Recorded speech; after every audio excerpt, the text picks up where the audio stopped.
पंजाब के पठानकोट के नंगलपुर थाने क्षेत्र के गांव हलेड़ में एयरफोर्स के अपाची हेलीकॉप्टर की इमरजेंसी लैंडिंग हुई है। फिलहाल किसी तरह के कोई खतरे और नुकसान की बात नहीं है। साथ ही किसी भी अधिकारी की ओर से इमरजेंसी लैंडिंग के बारे में कोई बात नहीं बताई गई।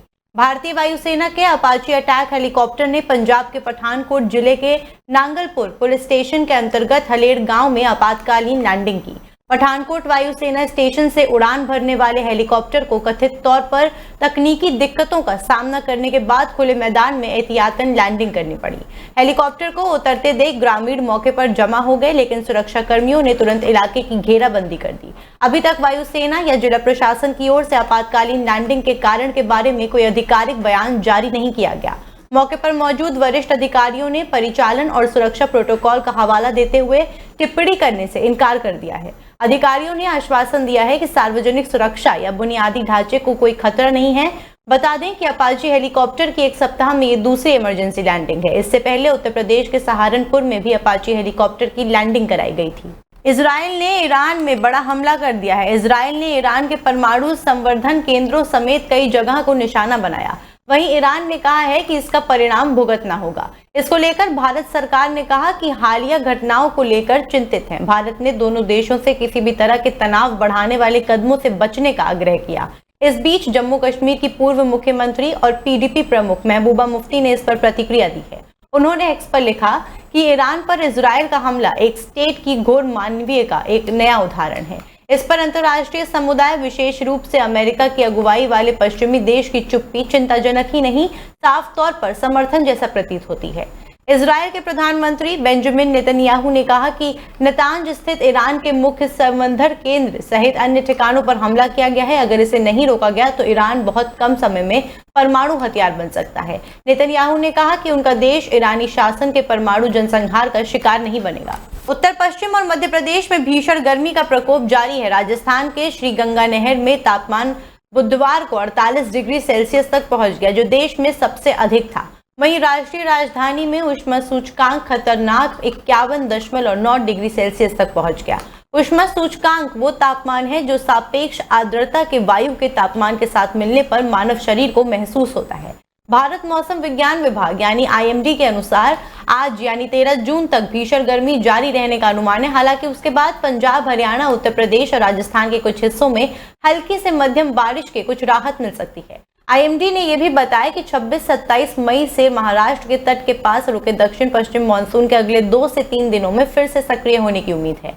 विभाग ने बताया कि भारत में मानसून के जल्दी दस्तक देने से मई में सामान्य से अधिक ठंड रही और साथ ही देश के उत्तर पश्चिम और मध्य हिस्सों में गरज के साथ बारिश हुई।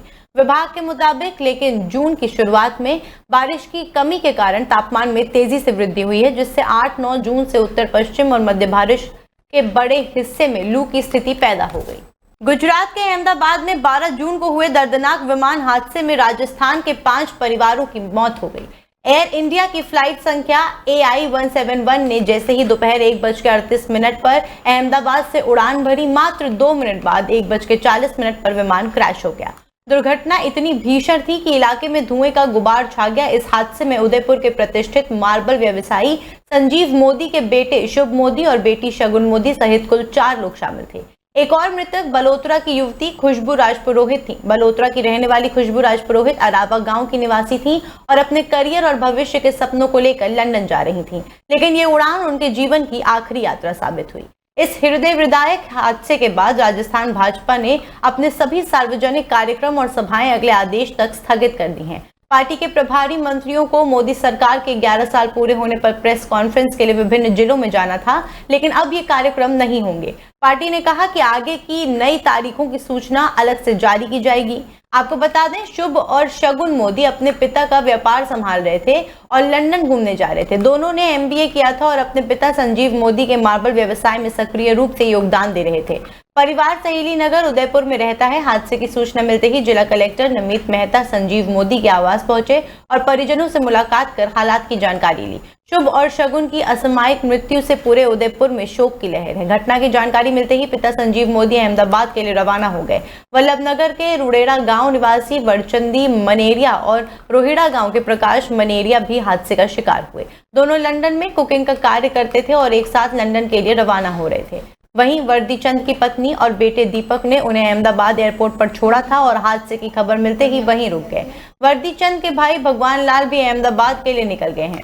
मध्य प्रदेश की राजधानी भोपाल का एक ओवरब्रिज उद्घाटन से पहले विवादों में घिर गया। इस ओवरब्रिज के निर्माण के लिए जो डिजाइन तैयार हुआ है और इसको जिस तरीके से बनाया गया है वो हैरान करने वाला है। इस पुल पर 2 टर्न ऐसे हैं जो 90 डिग्री के कोण पर हैं, यानी सामने से आ रही गाड़ी किसी भी सूरत में दूसरी तरफ से आ रही गाड़ी चालक को नजर नहीं आएगी और हादसे की संभावना हमेशा से यहाँ बनी रहेगी। इस पुल को हादसों का पुल अभी से कहा जाने लगा, जबकि इसका निर्माण कार्य अभी पूरा भी नहीं हुआ है और इसका उद्घाटन होना अभी बाकी है। इस पुल के डिजाइन को देखकर साफ लगता है कि ये इंजीनियरिंग का एक गलत नमूना भर है। इस पुल का डिजाइन हादसों को आमंत्रित करेगा, ऐसा साफ नजर आ रहा है। अब इसको लेकर सवाल उठ रहे हैं कि आखिर किसने इसकी डिजाइन को अप्रूवल दिया होगा, क्योंकि ये ओवरब्रिज 2 जगह पर 90 डिग्री के कोण पर मुड़ा हुआ है। राजधानी के ऐशबाग इलाके में यातायात को सुविधाजनक और सुगम बनाने के मकसद से रेलवे लाइन के ऊपर ये ओवरब्रिज बनाया गया है, मगर ये ब्रिज अपनी डिजाइन को लेकर चर्चा का विषय बन गया। देश की राजधानी दिल्ली में बहुत ही भीषण गर्मी हो रही है, जिसकी वजह से लोगों को कई बीमारियों का सामना करना पड़ रहा और दिन पर दिन पारा बढ़ता ही जा रहा है। गर्मी से लोगों का जीना मुश्किल हो गया, लोगों का घर से बाहर निकलना मुश्किल हो गया। लेकिन इसके बीच मौसम विज्ञान विभाग की तरफ से आज यानी कि 13 जून को आंधी तूफान बारिश होने की संभावना जताई जा रही है, जिसकी वजह से राजधानी में लोगों को गर्मी से काफी राहत मिल सकती है। आज न्यूनतम तापमान 31 डिग्री सेल्सियस दर्ज किया गया, जो मौसम के औसत में 4 डिग्री ज्यादा है। IMD ने कहा कि ज्यादातर तापमान 42 डिग्री सेल्सियस के आसपास रह सकता है। अहमदाबाद में एयर इंडिया के विमान दुर्घटना के बाद केंद्रीय गृह मंत्री अमित शाह ने गुरुवार शाम को दुर्घटना स्थल का दौरा किया। गृह मंत्री शाह ने अस्पतालों में घायलों से मुलाकात भी की। इन घायलों में एकमात्र जीवित बचा वो शख्स भी है जिससे गृह मंत्री शाह ने मुलाकात कर उसके स्वास्थ्य की जानकारी ली। शाह ने कहा कि हादसे से पूरा देश शोक में है और शोक संतप्त परिवारों के साथ खड़ा है। केंद्र सरकार को दुर्घटना के 10 मिनट के भीतर ही सूचना मिल गई थी। खबरों के अनुसार अहमदाबाद में एयर इंडिया के विमान दुर्घटना के बाद केंद्रीय गृह मंत्री अमित शाह ने शाम को ही दुर्घटना स्थल का दौरा किया। गृह मंत्री शाह ने अस्पतालों में घायलों से मुलाकात भी की और जो जीवित बचा था उससे भी मुलाकात की। मैं एक बात जरूर कहना चाहता हूं कि ये एक्सीडेंट है, एक्सीडेंट को कोई रोक नहीं सकता। प्रधानमंत्री नरेंद्र मोदी ने अहमदाबाद में एयर इंडिया के विमान की दुर्घटना में घायल हुए लोगों से आज सिविल अस्पताल में मुलाकात की। नरेंद्र मोदी ने विमान में सवार यात्रियों में से एकमात्र जीवित बचे विश्वास कुमार रमेश से भी मुलाकात की। विश्वास ने पीएम मोदी को आंखों देखा हाल बताया। उन्होंने पीएम से कहा कि सब मेरी नजरों के सामने हुआ था, मुझे खुद विश्वास नहीं हो रहा कि मैं कैसे जिंदा बचा, क्योंकि थोड़े टाइम के लिए मुझे लगा कि मैं भी मरने वाला हूँ, लेकिन जब मेरी आंख खुली तो मैंने देखा कि मैं तो जिंदा हूँ। पीएम मोदी सुबह करीब 8:30 बजे अहमदाबाद हवाई अड्डे पहुंचे, जहां से वो दुर्घटना स्थल पर गए और स्थिति का जायजा लिया। उन्होंने लगभग 20 मिनट तक घटना स्थल का मुआयना किया और राहत कार्यों में लगे अधिकारी और एनडीआरएफ की टीमों से जानकारी ली। इसके बाद वे अहमदाबाद के सिविल अस्पताल गए, जहां उन्होंने घायलों से मुलाकात की, उनके स्वास्थ्य की जानकारी ली और एकमात्र जीवित बचे यात्री विश्वास कुमार से भी बात की। अस्पताल में भर्ती घायलों में कुछ हॉस्टल के छात्र थे। पीएम मोदी के साथ गुजरात के मुख्यमंत्री भूपेंद्र पटेल, केंद्रीय नागरिक उड्डयन मंत्री राम मोहन नायडू, राज्य के गृह मंत्री हर्ष सांघवी भी मौजूद थे। थोड़ा टाइम लेके तो मेरे को लगा था कि मैं भी मरने वाला हूँ, लेकिन जब मेरी आँख खुल के मैं देखा ना तो मुझे लगा मैं जिंदा हूँ। तो मैंने ट्राई किया, जब मेरी सीट थे वो मेरी बेल्ट निकाला, मैंने वो ट्राई किया जहाँ से निकल सकता वहाँ से, तो मैं निकल गया वहाँ से। मेरे सामने नजरों के सामने एयर होस्टल और दूसरे आंटी अंकल सभी उसमें मैच हो गए थे सभी। टेक ऑफ के बाद 1 मिनट के अंदर ही जब टेक ऑफ हुआ ना तो सडनली 5-10 सेकंड कैसे लगा जैसे स्ट्रक हो गया वो। बाद में से मेरे को लगा कि कुछ हुआ। बाद में प्लेन में लाइट ऑन हो गई, ग्रीन और वाइट। बाद में वो पता नहीं वो प्लेन टेक ऑफ ज्यादा करने के लिए वो रेस तो बोलते हैं क्या, रेस दिया होगा ऐसा कुछ, और सीधा हो गया, स्पीड में ही घुस गया।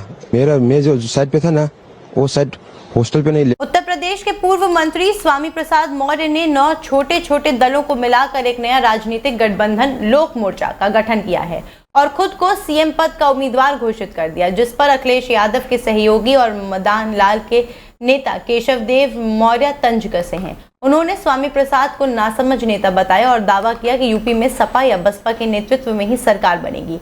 केशव देव मौर्य ने एक्स पर पोस्ट कर स्वामी प्रसाद मौर्य के दावे पर निशाना साधा। उन्होंने लिखा कि कि नासमझ नेताओं को राजनीति नहीं करनी चाहिए। उत्तर प्रदेश में हर चुनाव से पहले कुछ नासमझ नेता मिलकर मोर्चा बनाते हैं और मुख्यमंत्री बनने का मूर्खता भरा सपना देखते हैं, लेकिन चुनाव के बाद रिजल्ट आने पर पता चलता है कि इनकी पार्टी के प्रत्यक्षदर्शियों को 100-200 वोट भी नहीं मिले हैं। इन नासमझ नेताओं को किसी गांव के चौराहे पर जाकर राजनीतिक चर्चा करने वाले लोगों से ट्यूशन लेना चाहिए, क्योंकि चौराहों पर बैठकर राजनीतिक चर्चा करने वाले लोगों को भी इन नेताओं से ज्यादा जानकारी है कि उत्तर प्रदेश में सपा बसपा या भाजपा की ही सरकार बनेगी।